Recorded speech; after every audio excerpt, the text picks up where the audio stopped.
I realized I'm going to have to, this is like special ops, man. I've got to schedule it. I've got to just force it. And so I joined the swing dancing scene in Milwaukee. I just drove there twice a weekend. Swing dance is hilarious. It's a perfect place for neurodiverse people because it's super structured. You get to touch people in approved ways, the pre-approved, because they're dance moves. So you get physical touch, you get rules, you get interaction. It's not dependent on what, Nina? It's not dependent on walking into an open, chaotic party zone of 7-way conversations with beers in hand. Welcome to Dear Nina, conversations about friendship. I am so glad to be doing today's episode because it is such an important topic, and it's one that is sort of unspoken in a lot of episodes, but it's time to actually have a full episode about it, and that is neurodiversity and friendship. It is applicable to everybody because it highlights understanding who your friends are as an individual. Neurodiversity is one important example of that. Really understanding how other people are processing information, and maybe why, how they see the world. And listen, no one guest can speak for any particular community or label in any episode. That is the case. That is certainly the case today. But I was really grateful to be able to speak to James Richardson, who's a Ph.D. cultural anthropologist. He has studied American society for 20 years as a market research consultant. He's the author of a newer nonfiction book called Our Worst Strength, American Individualism and Its Hidden Discontent. And it questions our approach to individualism as a way of life. And that comes up in today's conversation a lot in terms of how he, as a neurodiverse person, has come to learn how to operate in the world in a certain way, both socially and the business world. He takes us through what his life was like before having any kind of label and therapy to help him navigate the social world. Just a lot of good tips from him about the way he approaches friendship and the way people who share how he explains his diagnosis approach friendship.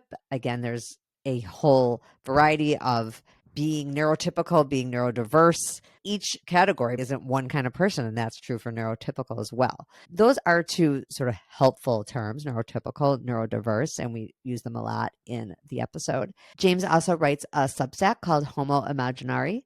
James is an insightful guest with so much to share with the audience, and I am eager to share the conversation with you.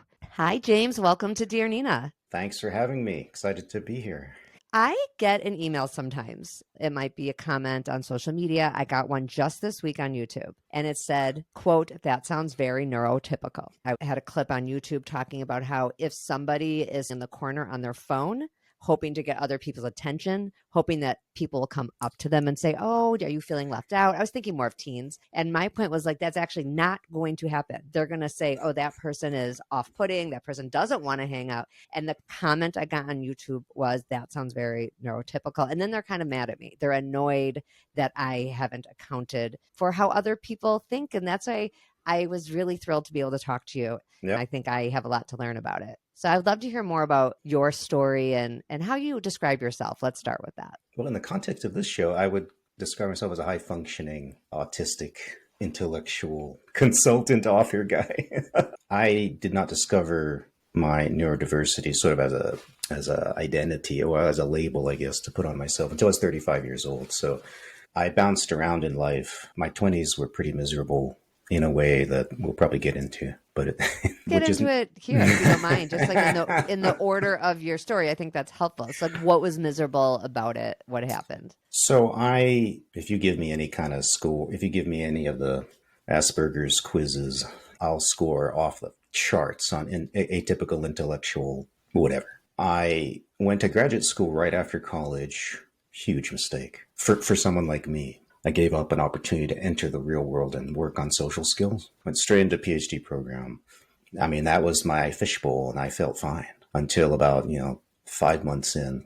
I realized I had no friends, no life. I had broken up with my girlfriend because we were long distance, and I just became totally depressed. But more than that, I didn't know what to do. Like I literally, I remember spending 30 minutes trying to figure out how to call this male colleague in my department just to go out for a beer. I just hung up. I couldn't do it. I didn't know what to say. it felt so awkward. It actually felt humiliating to have to make the call, if that makes sense. Yeah. And that's how I just didn't know what to say. I didn't know I thought I was confessing a disease. Is it that like expressing the desire to want to hang out with somebody did you not feel like that's something people had to do to hang out? I'd never had to do that in my life because I'd been in school, I'd been in highly structured environments. Yeah. And this is one reason why, like my teachers, a couple of college professors, I think they didn't know how to intervene, but they noticed something was off. But they don't, you don't stick out. And when you're a teenager, everybody's awkward. I have high schoolers. You go to the high school campus, it's hilarious. They're all awkward. There's like 5% that look cool. So everybody's weird. Weird. Right. So was high school a little easier for you? Again, you were in a more structured setting. It was, but I also went to a private school, so I wasn't exposed to bullying. If they had 1-0 tolerance rule, it was that. Right? They would kick you out of school. That just didn't happen to me. I was spared that, and it would have, because I say weird stuff all the time. Still, when I get nervous socially, I lean on jokes and humor, which actually kind of has saved me at times, but also gets me in real trouble. I've gotten so much better, but in my 20s, I was not able to really anticipate, wait a minute, this person isn't going to find that funny. That's a pretty sophisticated social calculus, and I just wouldn't even do it. Would it end up offending people? Was it oh, that God, kind of yeah, joke? yeah. But the problem is outside of like Boston, New York, where people are super abrasive disproportionately, like they'll tell you that you just offended them. That's only like 10% of the country. Most of America is very passive aggressive. I've studied this country for 20 years. And I don't mean that in a typical condescending way. It's just true. They don't want to get in an abrasive fight with people. They just smile and, switch the conversation. Mm-hmm. And then you don't hear from them again. They're not going to invite you to their party. I think the challenge for me in graduate school is that I had this intellectual obsessiveness, which is typical of Asperger's. Got into a program that just fed that. There's no community that says, whoa, dude, you are so out of control. You have zero life. I'll wrap that up with a story that I think really illustrates a lot about American culture, which I unpack in my latest book, which is very much a personal confession. And I use myself as kind of this, because I am atypical, I'm actually a pretty good guinea pig, sort of like litmus test for major cultural issues in the United States, because I don't fit in that well. Mm-hmm. But I did have a professor who pulled me out of class as it was beginning. So there's like 20 people in the room. She says, James, I need to talk to you. We go out in the hall. So everyone's like, what'd he do? This is a grad level seminar too, not like a bunch of little kids. I go out in the hall and I'm like totally panicking. Like, what the hell? And then she proceeds to confront me on the fact that I don't have any friends. And that some of them are worried about me. And I just became enraged. I became defensive and angry. I said, why are you talking about this now? And so then she backed off and she never brought it up again. That was the only attempt at an intervention that happened the entire time I was there.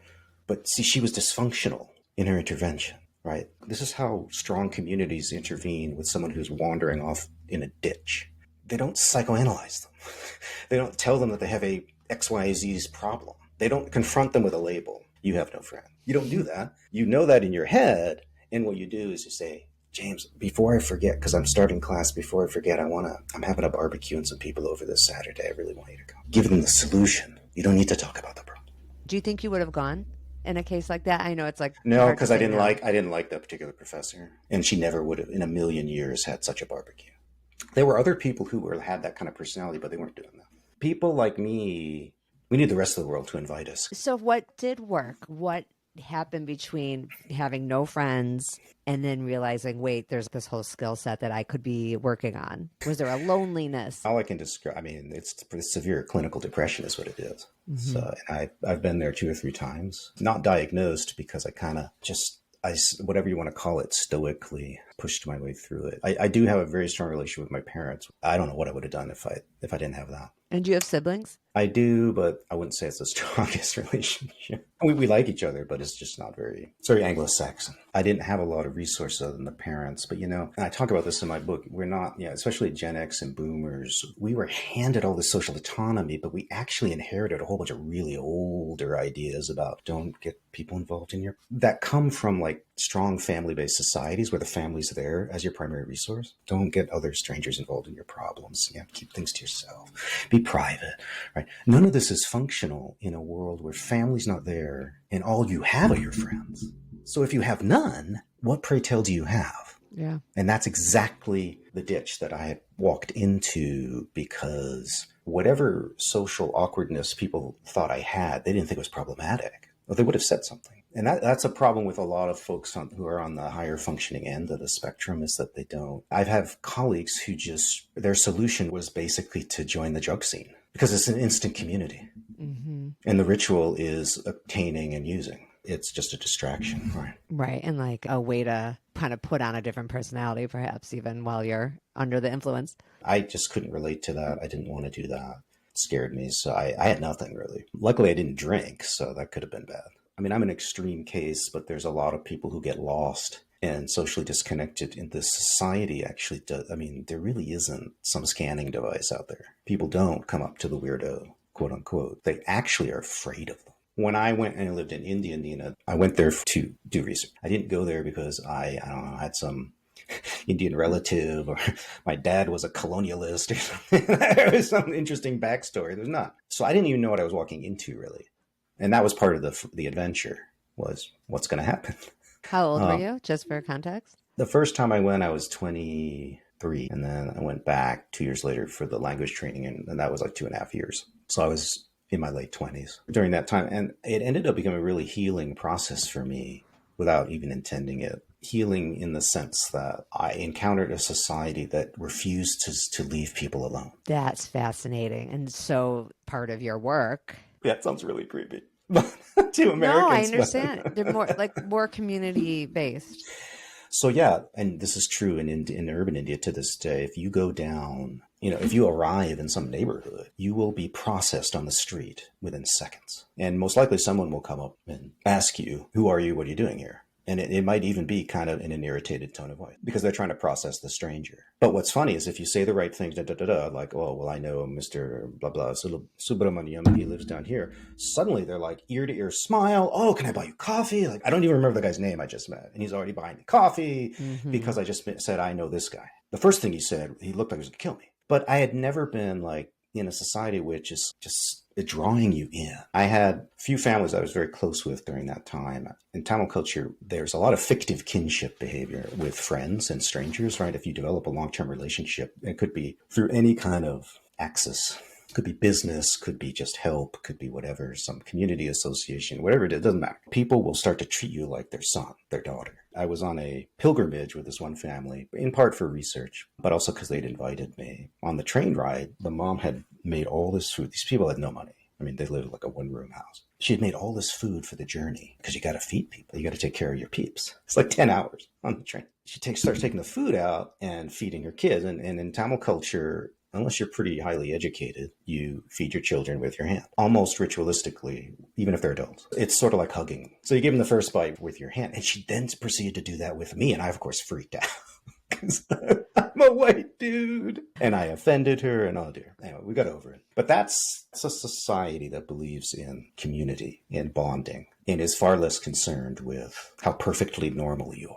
And that's a real American problem. Every society has norms. That's not the issue, but we're a perfectionist, aspirational. For me, it was healing because I realized, oh, I don't have to live the way I was raised. I could actually change a whole bunch of things. Because I think when I was in graduate school, sort of depressed and by myself and just reading books. And by the way, I did well in grad school. I just didn't have a life. I realized I could do things. So when I came back from India, I actually had a very intentional, I architected my social life because I realized I have to. In America, I am going to have to literally turn my social life into a special ops mission. I love that though. And you're going to have so much to share. So it was. Well, it has to be that intentional, right? You can't just sit back because you will just waste away and they'll collect your body. That clip I was describing at the beginning when I said that the commenter was irritated at me for basically saying that you can't expect people to come up to you when you're sitting in the corner on your phone. And the comment to me was like, oh, you sound so neurotypical. I mean, well, first of all, I am.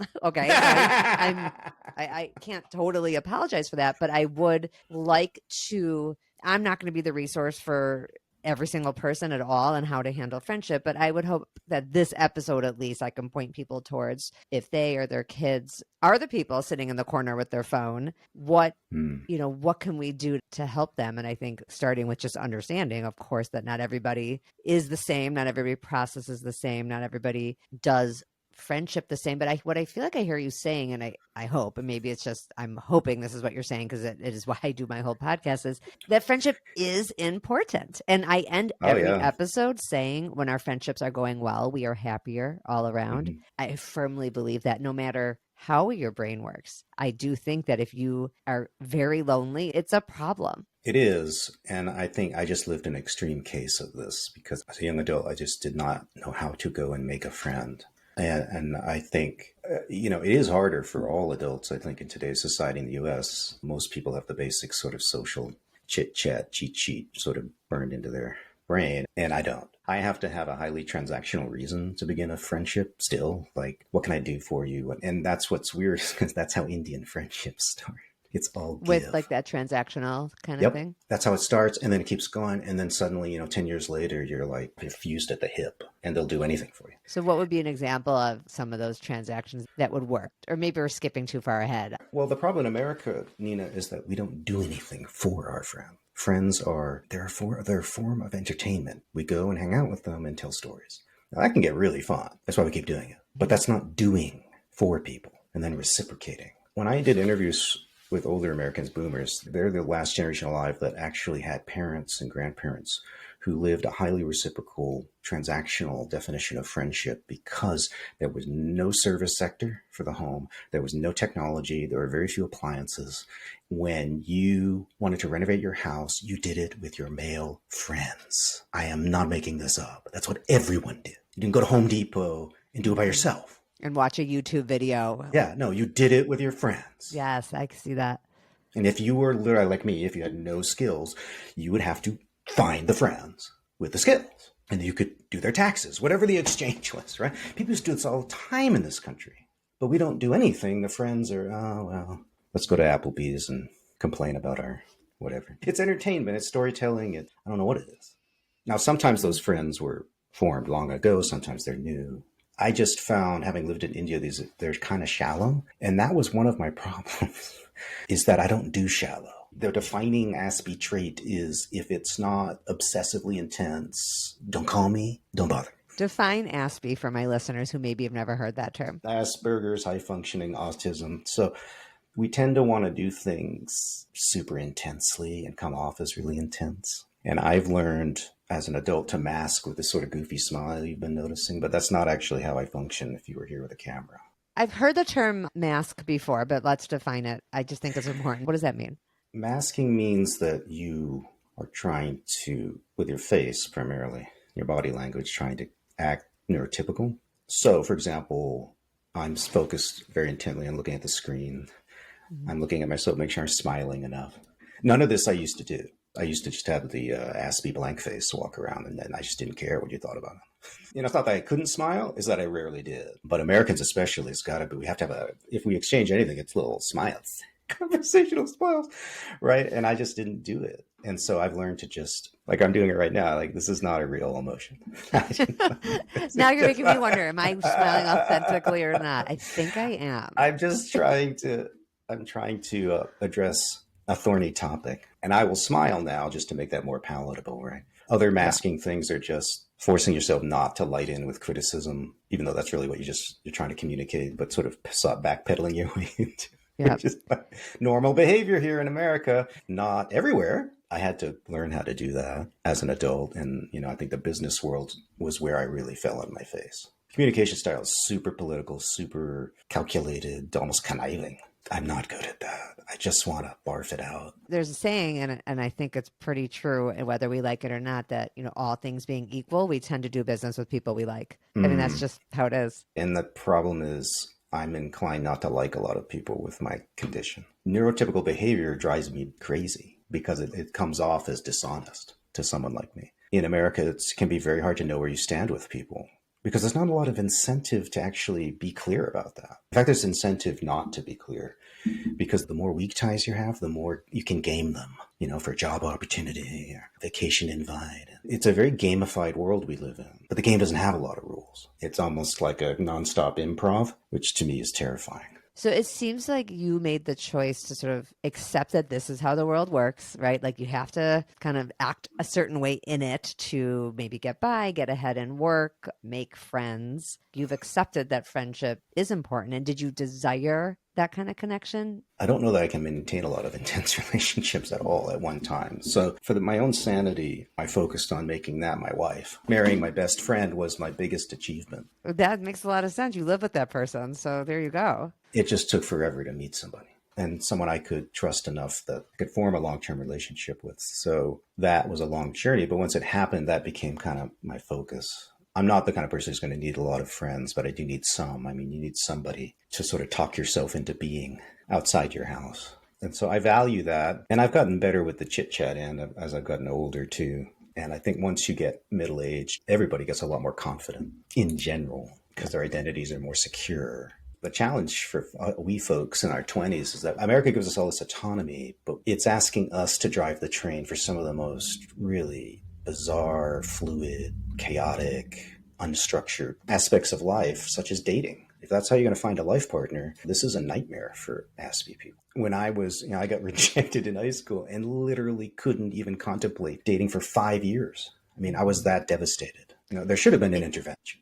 I mean, you have teenagers now too, did you say? Do you find, it must be compared to, when you were in high school, but if things were the way they are now, like would you have been identified way back in elementary school, do you think? Is that when some of those tendencies? I think, yeah. And back then you were the nerd, the geek. That was the label. It was stigmatic for the most part. And, I don't know a lot of people who wore that as a badge of pride. It wasn't helpful because it was the neurotypical world sort of just putting a little, let's put you in a box, but it wasn't a box that was meant to actually help you. They didn't care. The point was they don't care. I think the world is much more open now and there's a lot of labeling. And I don't know, how do you feel about that? I grow a little concerned. I mean, I think it's great that people are discovering these neurological issues early because I think only if they're going to get intervention. My son has Asperger's as well, but, we were able to get that identified at the age of 10. And so he's been working, he has, resources, he's been given that. He's so much more self-aware about his behavior patterns than I was. We can have a conversation like, look, these are your patterns. Understand that this is how the world's going to react to you so that you're prepared for that reaction. And you can then handle yourself, because we rant, we go on monologues, have a hard time having volleying conversations. It's just how we are. And that really offends people.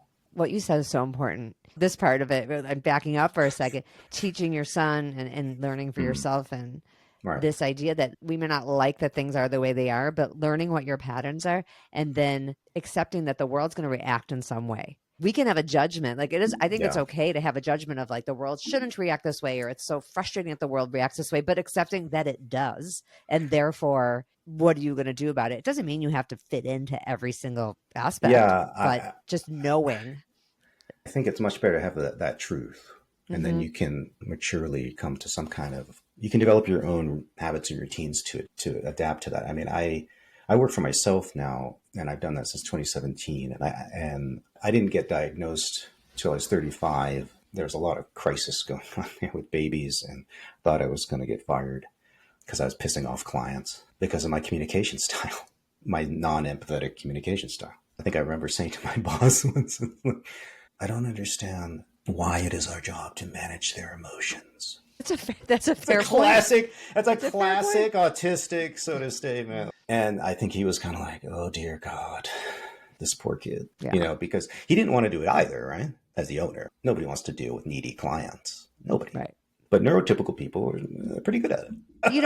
I wonder if... I'm not. I wonder how neurotypical people become good at it, and it's probably through some failure as well, by the way. Oh yeah, it's not like being neurotypical means you never offend anybody or say the wrong thing. Yeah, I think that the challenge, what I've learned is that I need to architect my life. I need to take the power of autonomy that the U.S. society has given me, and I need to actually take control.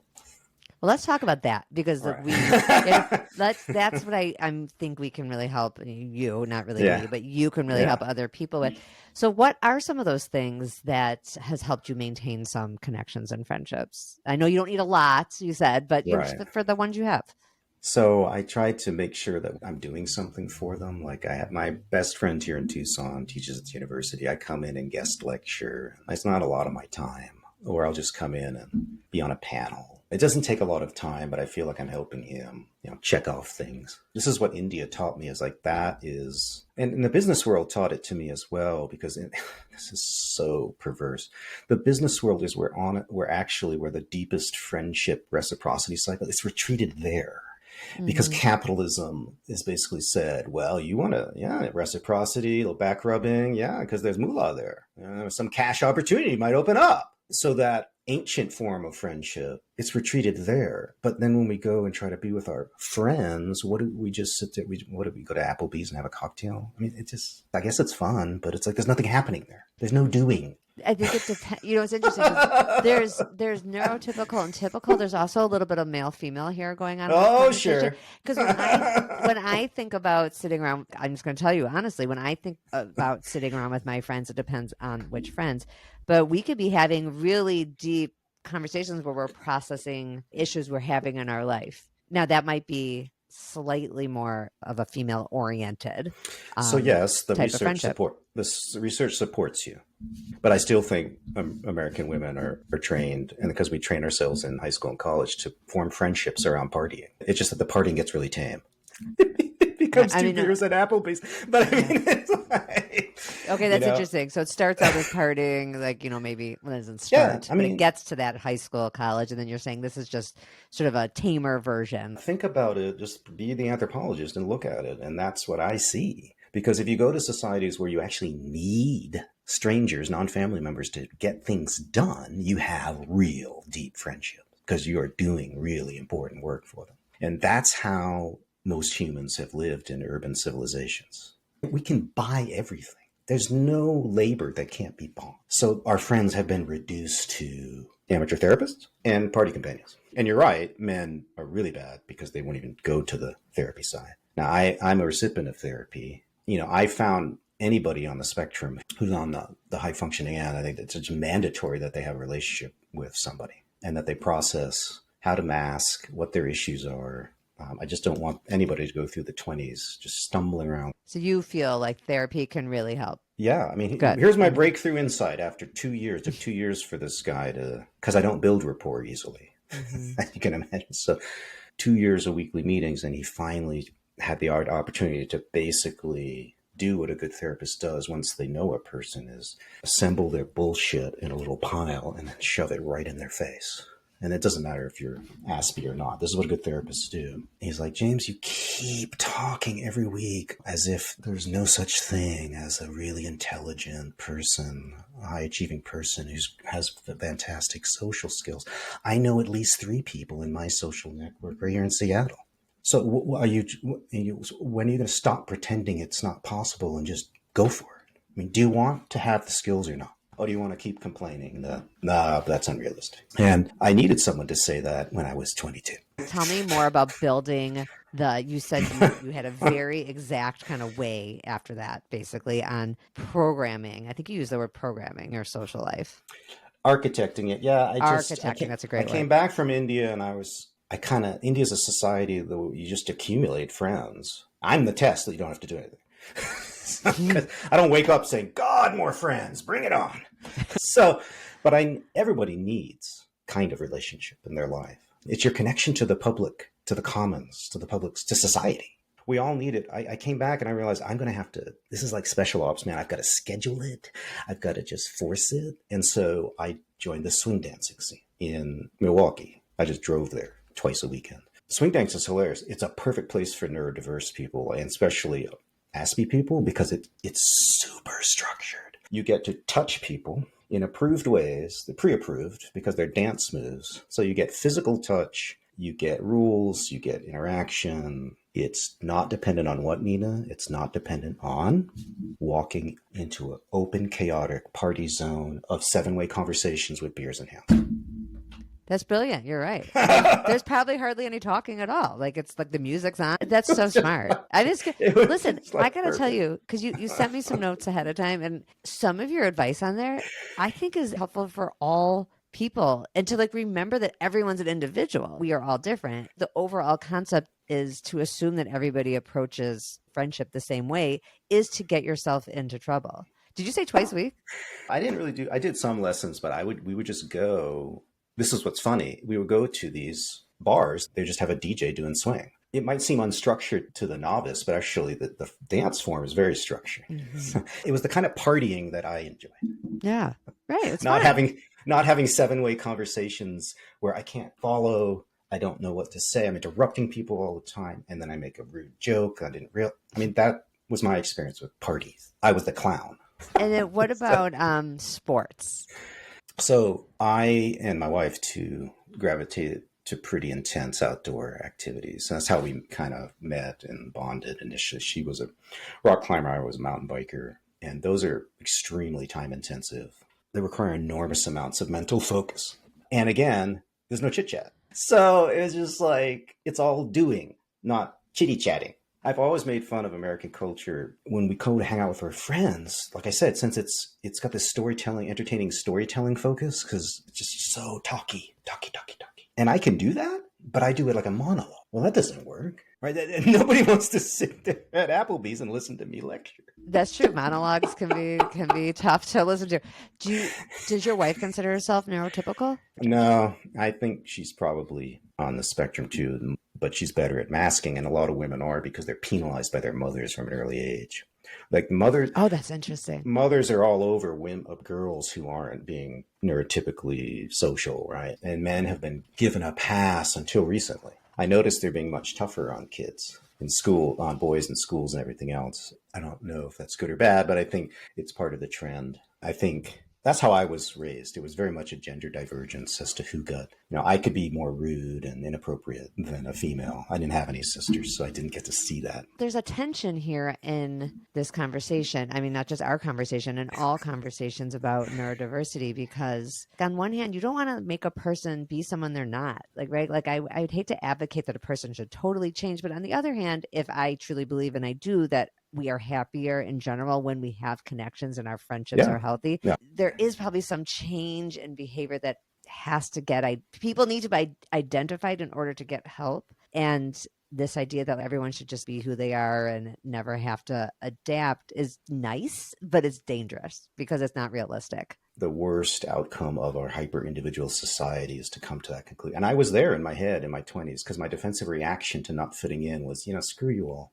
Right. I do my own thing. It's America, baby, free country. I mean, so do you see some of that out there? Like I'm because I do see that pushback. Absolutely. That's the pushback I'm getting when people yell at me on social media. People do yell at me. They're like, "Oh, that's so neurotypical," and I feel bad because I don't want to insult anybody. But on the other hand, I also throw out my hands a little bit. Everything I talk about is not going to be able to apply. Well, the problem, Nina, is that our individualist sort of approach to social life has gotten so extreme that we have lost the ability to intervene with people like me in a functional manner. I talked to you about the professor who tried to intervene, but it was so aggressive and dysfunctional and judgy. It was just judgment. She had no solution. It's like obviously somebody who has no friends has a part. I can't make them. The solution is insert them into a social world. Why couldn't she have figured that out?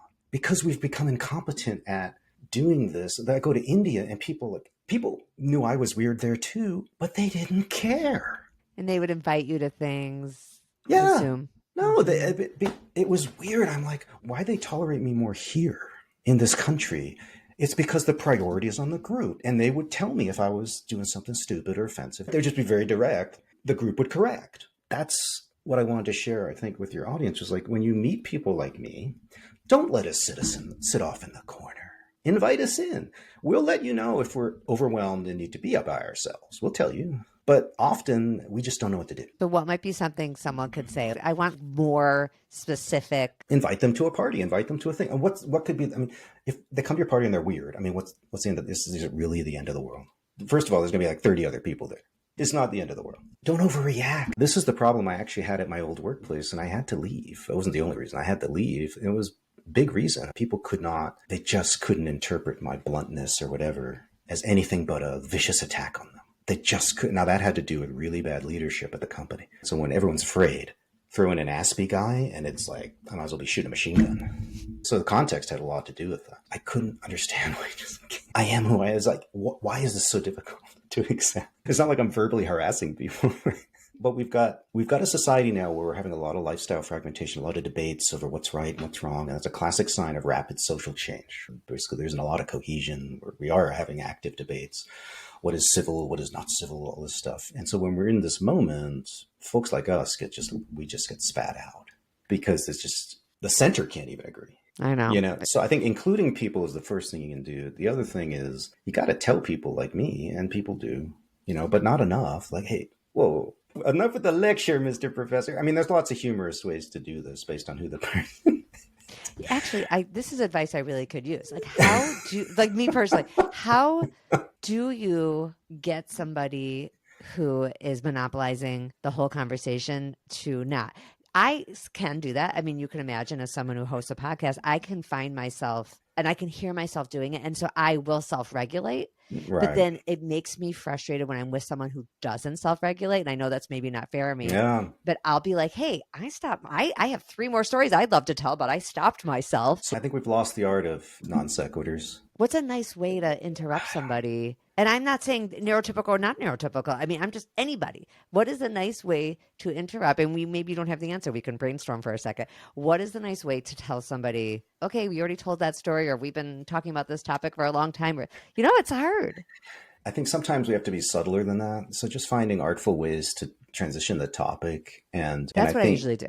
Yeah, what you don't want to do in a group situation with someone like me is like put a big spotlight. You're a freaking weirdo. Please stop being so awful. But Polis aside, if we said something inappropriate, I mean, sometimes I'm usually pretty self-aware now because I'm 52. I can catch myself more than half the time, or I'll know right afterwards. So I think have a discussion with that person privately. I think that's fine. I'm used to being corrected at this point. Does that make sense? Yeah. There's nothing wrong with that. Also, a lot of us have tonal problems. The tone of our voice is not actually the emotion we're trying to convey. And that creates a lot of problems. Do you find text easier or harder for that reason? Oh, like email has been great for me because there's tonal ambiguity. So I can ride that. Right. Well, that's what made me ask that, because I think that's an issue for everyone is tone. When I'm helping my kids, right? Like if my kids are upset about a text or I'll often tell them don't text because people don't know what your tone is. The text maybe sounds angrier than their voice would sound. But what you're telling me is, in your case, perhaps your voice will sound angrier than the email or the text might sound. So in that case, an email or text might be warmer. I don't spend a lot of time, unless it's a business communication, even processing any of that, looking for the tone that I missed. My brain is looking for literal communication. So I think there's a lot that the neurotypical could learn from everything you're saying, because I get a lot of anonymous letters from people who really struggle to make plans and make friends, and they don't describe themselves as neurodivergent, and I don't know if they are or not. But either way, the older we get, to an earlier point you made, it just gets harder, no matter what your background is socially. So like what I'm hearing is doing favors for people. Yeah, that's how you kick it off. And accepting a favor. Sometimes people offer to help and we're very, with all the individualism and everything, we're very like, no, I got it. Maybe accepting help also is big. Making structured plans, joining a class, which I often recommend, by the way, always, is put it on the schedule, show up regularly. And even if you don't make friends in those experiences, it's at least getting out of the house. You're not making friends sitting in your house. You're just not. At least do an activity you enjoy. If nothing else, you've done an activity you enjoy. Is there any final, we got to wrap it up. So there's any final thoughts, something that you want to leave my listeners with? I think this is more for the younger people listening, is that don't assume that everybody under the age of 25 is super excited to party. That the first thing they want to do is be invited to some large group free-for-all, because I was never that way. I always preferred one-on-one or one-on-two. So sometimes you might have to offer different structure to specific friends. Like you hang out with them in a different way. Absolutely. Don't make the extroverted pharmaceutical sales rep assumption. Yeah, that's right. We have different friends for different reasons. Yeah. James, thank you so much for talking to me about this, because like I said, it is something I've become extra sensitive to, knowing that each of my episodes is not speaking to everybody and there's no way for it to, but I would love my shows as a whole to have something to offer somebody, and you're such a great resource. And so interested in the work you've been doing. I will have your Substack, your book, everything in the show notes. Thanks for having me on the show, Nina. It was fun. Thank you. And I'm going to say it now because I say it every time. When our friendships are going well, we are happier all around. So come back next week, everybody.